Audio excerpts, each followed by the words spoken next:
What's up? What's up? This is your boy Moose Hef tapping in once again with a couple gems to help you win in this life as men. And today I'm gonna do a little something different. I'm gonna do a little story time with y'all. I'm gonna talk about the time that I got catfished by a young lady that was in a wheelchair. A young lady in a wheelchair catfished me. And this was before we even knew what catfishing was. The word catfish didn't mean what it means now. So this was back in the early 2000s, man. Before smartphones. This was back in the early 2000s. And the thing to do back then was call a dating line. What you would do is you would leave a greeting, a voice greeting, and you would say what you're looking for. Like you would describe yourself, you know, be like, hey, my name is Moose. I'm 6 foot, I weigh 210. Looking for somebody to hang out with tonight. You know what I'm saying? Drink, smoke, whatever.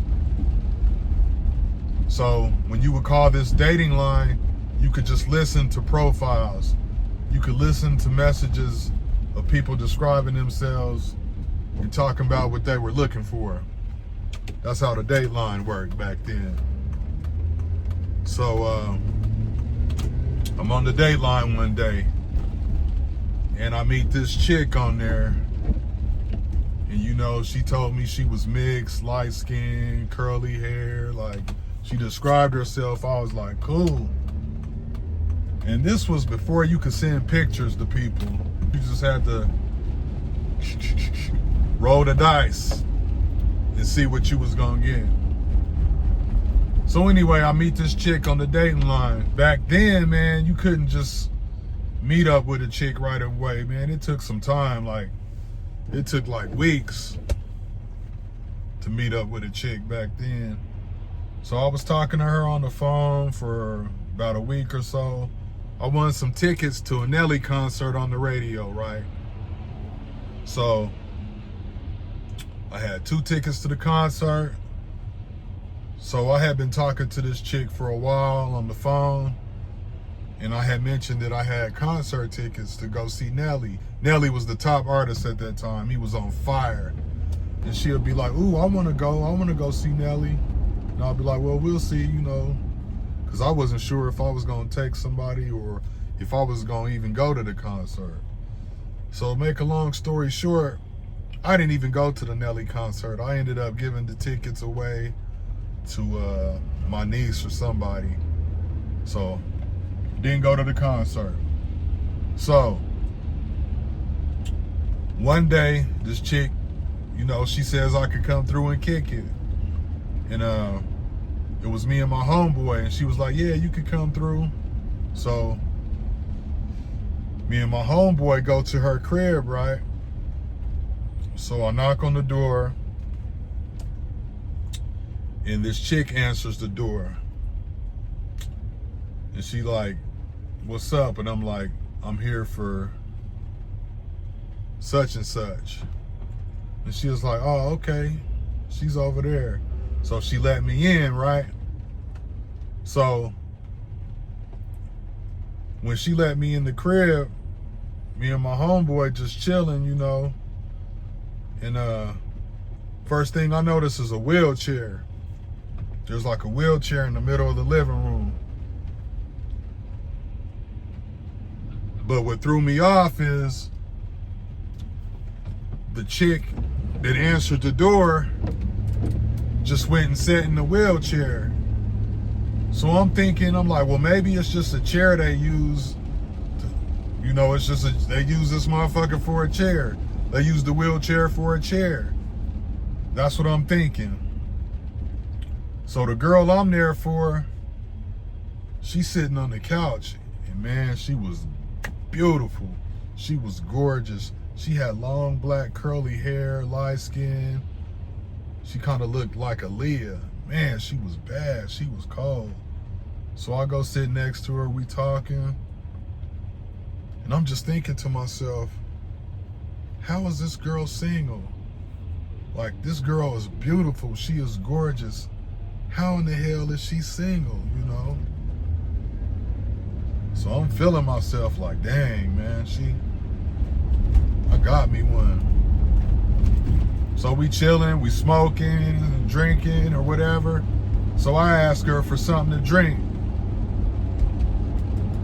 And she's like, you know, the kitchen is right there. She's like, you could go and get it. You could go get you something to drink. And I'm like, you sure? I'm like, you know, I don't want to just be opening I don't want to just be going into somebody's refrigerator and whatnot, you know? So I'm like, all right, fuck it. I go get me something to drink. Come sit down, chopping it up. We smoking. I'm high as a kite. So next thing I know, the girl I came to see that I'm sitting next to slides off of the couch onto the ground and crawls and get in the wheelchair. And me and my homeboy just look at each other. I'm like, what the hell is going on here? I was stunned. I was shocked. So then, you know, we just kept hanging out, kicking it. And me and my homie was tripping. We was tripping, man. On the way home, we couldn't believe that, man. She never told me she was handicapped or nothing. All the times we talked on the phone, she never brought it up or mentioned it. She never brought it up or mentioned it, that she was handicapped in a wheelchair. But she was cool, man. Me and her just ended up being real cool. She just became a cool homegirl. And I guess because she was handicapped, she had low income housing. She had her own apartment, but it would be a lot of people over there. She always had a lot of homegirls over at her house. It was like the spot, drink, smoke, and kick it. So I used to go over there and hang out and try to holler at her homegirls. And, you know, I get my hair braided and stuff. We just became real cool friends. And I never pursued anything romantically with her.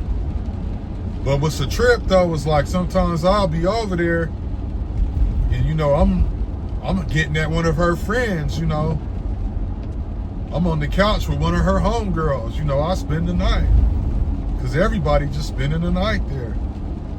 There was this dude who was coming through for her and he was going in the room with her, sleeping, smashing. This dude was coming through, smashing, bro. I was like, damn. But like I said, man, she was beautiful. She was just handicapped. She couldn't walk.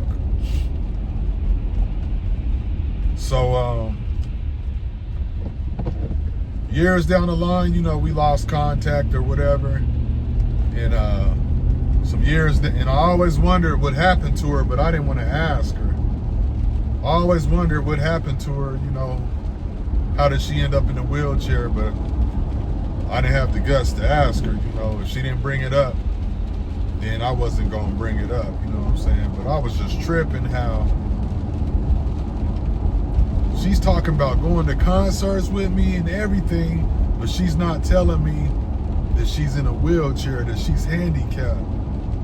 And I couldn't believe that. I'm like, how you talking about going to concerts and stuff with me, but you're handicapped?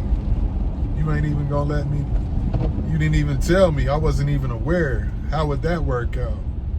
But like I said, man, she was cool. And some years down the line, I met this other chick that knew her or was related to her.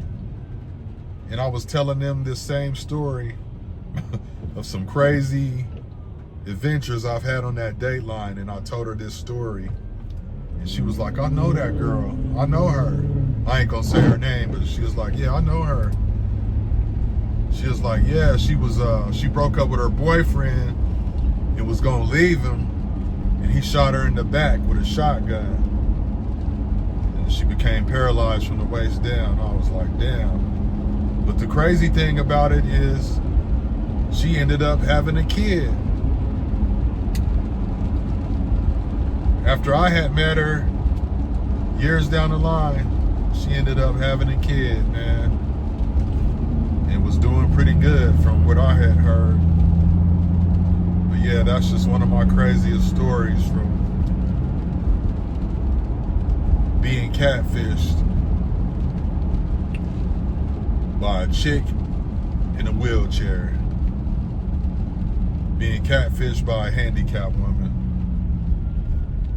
But like I said, she was cool, man. But I thought I would share that story with y'all. Story time. I got a lot of stories, man, but a lot of them I can't share on YouTube. So I might have to create a Patreon. And if you join the Patreon and become a member, then I'll put all these stories on there. They wild. Too wild for YouTube. But anyway, man, that's my video for today. This is your boy Moose Hef. Like, comment, subscribe. And until next time, deuces. In the fly zone, now we all soaring. I be sipping champagne like it's my birthday. 1738 and some rose. I be out here having fun cause my life lit. Taking trips, doing a whole lot of fly shit.